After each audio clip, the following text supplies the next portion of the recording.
नमस्कार दोस्तों, मैं राकेश वर्मा आप सभी का स्वागत करता हूं आपके अपने परिवार एशन गुरुकुल पर।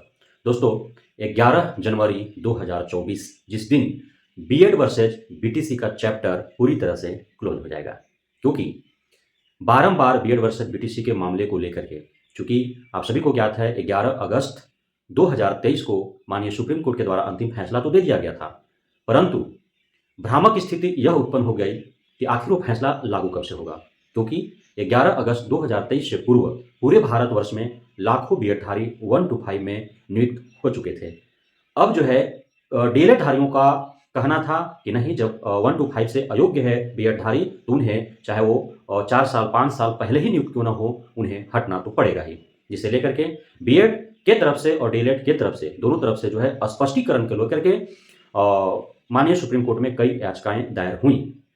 अंततः चीफ जस्टिस चंद्रचूड़ जी के द्वारा एक स्पेशल टीम गठित की गई, जिसमें 11 अगस्त 2023 के दिन जो फैसला सुनाए थे अनिरुद्ध बोस और धौलिया साहब, वे दोनों तो रहेंगे ही, साथ ही और भी अन्य सीनियर जजों की होने की आशंका है, अर्थात ऐसा संकेत मिल पा रहा है।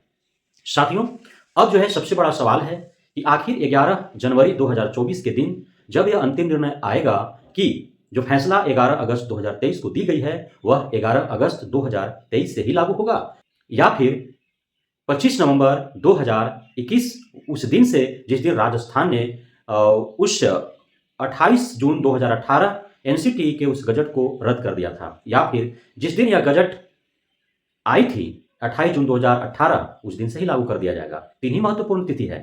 यदि 28 जून 2018 जिस दिन यह गजट आई थी उस दिन से यदि लागू होता है तो सभी को हटना पड़ेगा। यदि 25 नवंबर 2021 जिस दिन राजस्थान हाई कोर्ट ने एनसीटी के उस गजट नोटिफिकेशन को रद्द किया था, यदि उस दिन से लागू होता है तो फिर उससे पूर्व लगे बीएडधारी बचेंगे और उसके बाद के सब हटेंगे। यदि 11 अगस्त 2023 के दिन से लागू होता है तो उसके पूर्व नियुक्त सभी बीएडधारी बचेंगे और उसके बाद जिनकी नहीं हुई है उनका नहीं होगा, या फिर जिन्हें नियुक्ति पत्र मिल भी गई हो लेकिन इस स्पष्टीकरण की वजह से जो है वे योगदान न ले पाए हों, स्थगित कर दिया गया हो उनका योगदान या नियुक्ति, तो नहीं हो पाएंगे। तो अब कल ही स्पष्ट हो पाएगा। इससे गंभीर समस्या उत्पन्न हो रही है। समस्या यह है कि अब इसमें जो है बीएड वाले और डीएलएड वाले दोनों तरफ से एकदम अंतिम पूरा अपना ताकत झोंकने पर तुले हुए हैं।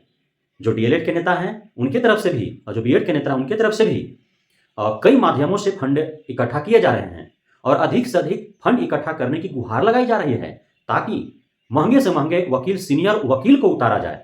डीएलएड की तरफ से कहा जा रहा है कि अरोड़ा जी तो रहेंगे ही, लेकिन उनके साथ बिहार के जो 7वें चरण और 6ठे फेज का जो केस जिन्होंने लड़ा, गोपाल नारायण सिंह जी, वे भी रहेंगे। उत्तराखंड का भी हाईकोर्ट का फैसला जो है आ चुका है, बिहार पटना हाईकोर्ट का फैसला जो आ चुका है कि जो लगे हुए हैं 1 to 5 बीएड उन्हें हटाया जाए। तो उत्तराखंड और बिहार से जो भी वकील जो केस को देखे हैं वे भी रहेंगे डीएलएड की तरफ से और बीएड की तरफ से भी रहेंगे। साथ ही अन्य भी सीनियर वकील रखने की बात कही जा रही है। दर्जनों वकील दोनों तरफ से उतारे जाएंगे। आप देख ही पाए हैं, जब जब तारीखें पड़ी हैं, सुनवाइयां हुई हैं, चाहे वो डीएलएड की तरफ से हो या बीएड की तरफ से हो, 1 दर्जन से कम, दोनों तरफ से 1 दर्जन से कम तो वकील होते नहीं हैं सीनियर जूनियर मिला करके। बीएड की तरफ से भी प्रशांत किशोर जी को कई बार जो है मैदान में उतारा गया है, तो हो सकता है वे ही रहें, या फिर उनके तरफ से भी खुलासा नहीं हुई है तो उनके तरफ से अब कौन वकील होते हैं, बड़े वकील रहेंगे। ये तय है कि बीएड की तरफ से भी बड़े वकील होंगे। तो अब कल जो है इस पर बहस होगी और चूंकि स्पेशल टीम गठित की गई है माननीय chief justice of India Chandrachud ji के द्वारा, तो जो है उसे तारीख बढ़ाए जाने का उम्मीद कम है, क्योंकि ऐसा बारंबार होता नहीं है। कभी कभार जो है किसी वैसा मुद्दा हो जाता है, गंभीर रूप ले लेता है, तभी जो है चीफ जस्टिस ऑफ इंडिया को जो है उसमें हस्तक्षेप कर टीम गठित कर उस पर निर्णय देना पड़ता है। तो कल ही जो है चैप्टर्स क्लोज हो जाने की बहुत ज़्यादा उम्मीदें हैं। अब यदि फैसला 11 अगस्त 2023 से लागू होता है तो फिर जो पटना हाईकोर्ट के द्वारा जो फैसला सुनाया गया है वह जो है वो रद्द हो जाएगा। उत्तराखंड हाईकोर्ट के द्वारा जो फैसला सुनाया गया वो भी रद्द हो जाएगा और उससे पूर्व लगे हुए जितने भी बीएडधारी हैं उनका बल्ले बल्ले हो जाएगा। अब जो है 6ठे पेज वाले, चूंकि के पाठक साहब और बिहार सरकार बार बार उनको आश्वासन देती रही है कि उन्हें जो है हर संभव प्रयास किया जाएगा सरकार के द्वारा, शिक्षा विभाग के द्वारा, कि उनकी नौकरी सुरक्षित रहे। एसएलपी उन्होंने दायर किया। अब सारे जितने भी बीएड वर्सेज बीटीसी के मामले जो भी माननीय सुप्रीम कोर्ट या अधीनस्थ जितने भी कोर्ट हैं वो पड़े हुए हैं, सब जितने भी लंबित हैं सब जो है कल एक ही बार डिसाइड हो जाएगा। उसके बाद जो है चैप्टर क्लोज्ड। कुछ भी चर्चा करने लायक रहेगा ही नहीं। जो होगा वह सबको स्वीकार्य करना होगा। उसके बाद कोई आंदोलन, कोई अध्यादेश, कोई गजट, कुछ भी नहीं। सब चीज सब क्लोज हो जाएगा, ये बखेड़ा ही समाप्त हो जाएगा। तो अब जो है छठे पेज वाले के ऊपर जो तलवार लटकी हुई है वो सेफ रह पाते हैं अथवा नहीं, यह कल देखने की आवश्यकता होगी, क्योंकि उनका बहाली जो है छठे पेज में वो 2021 के बाद भी बहुत लोगों का हुआ है। अब जो है बहाली छठा पेज जो है 2019 से चल रहा था। अब जो है 25 नवंबर 2021 से भी फैसला लागू होता है, तो छठे पेज वाले भी कुछ रहेंगे और कुछ बचेंगे, ये भी ध्यान देने वाली बात है। उसके साथ साथ और जगहों पर जो है बहालियां चल रही थी, सिर्फ बिहार के संदर्भ में नहीं, पूरे भारत भर में जो है कई जगह पे बहालियां चल रही थी।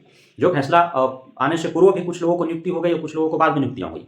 तो जो पूर्व में हुई, जैसे आपने देखा एनएचडीएलएड के मामले में 28 नवंबर 2023 से पूर्व जो नियुक्ति पा गए थे, एक ही विज्ञापन उनका हो गया, योगदान ले लिया गया, लेकिन बाद में रिजल्ट तो दिया गया, लेकिन उनका जो है काउंसलिंग नहीं कराया गया, एक ही विज्ञापन तक था। उसी प्रकार से होंगे। अब यदि 28 जून 2018 से लागू हो गया तो फिर कोई भी नहीं बच पाएगा, लेकिन उम्मीद कम है कि 28 जून 2018 से लागू हो। दो ही डेट है, या तो 11 अगस्त 2023 से लागू होंगे या फिर 25 नवंबर 2021 से लागू होंगे। तो अब आप स्वयं समझ लें कि कौन जाने वाले हैं, कौन बचने वाले हैं। रही बात 7वें फेज की, कि 7वें चरण अर्थात बीपीएससी टीआरई 1 का जो प्रोविजनल मेरिट लिस्ट जो जारी किया गया है सशर्त, और उसमें जो है नोटिस के तहत जिसमें लिखा हुआ था कि यदि सर्वोच्च न्यायालय या फिर कोई सक्षम न्यायालय के द्वारा या संस्था के द्वारा इससे इतर कोई फैसला आता है तो फिर संशोधित किया जाएगा रिजल्ट को, माने परीक्षा फल जो है वो फलाफल पर प्रभावित होगा, मतलब ऐसा कुछ लिखा हुआ था। तो अब इसमें सोचने वाली समझने वाली बात है कि जो मैंने तीनों डेट बताया वो तीनों तारीखों के बाद जो है वो 7 फेज का अर्थात बीपीएससी टीआरई 1 का एग्जाम हुआ, उसके बाद रिजल्ट आया, उसके बाद जो है सारी प्रक्रिया हुई है। तो 11 अगस्त 2023 से भी यदि वो फैसला लागू होता है, फिर भी जो है बीपीएससी टीआरई 1 में 1 to 5 में जो है बीएड वाले शामिल नहीं होंगे, क्योंकि आपने देखा एनएचडीएलएड के मामले में यदि 11 अगस्त 2023 से फैसला लागू होता है और फिर जो भी प्रक्रियाधीन नियुक्तियां थी यदि उसमें 1 to 5 में बीएड वालों को शामिल कर लिया जाता है, तो फिर एनएचडीएलएड वालों को भी शामिल किया जाएगा, जो भी प्रक्रियाधीन जो भर्तियां थी उसमें शामिल करना पड़ेगा। तो ऐसा होने नहीं जा रहा है। लेकिन छठे फेज अर्थात 11 अगस्त 2023 से पूर्व जिनकी नियुक्तियां हो गई हैं उनके लिए है कि उनके पक्ष में सकारात्मक खबरें आती है या फिर नकारात्मक, वो कल देखने वाली बातें होंगी। ये हम जो है आप तक पहुंचाने का प्रयास कर रहे थे, आपको समझाने का प्रयास कर रहे थे, ताकि जो है कल आप बने रहेंगे। 2 बजे 3 बजे तक जो है वो फैसला आ जाएंगे, निर्णय आ जाएगी कि जो 11 अगस्त 2023 का माननीय सुप्रीम कोर्ट 1 to 5 में बीएडधारियों के अयोग्य कराने का जो फैसला है वह लागू कब से होंगे, या कल अंतिम निर्णय हो जाएंगे।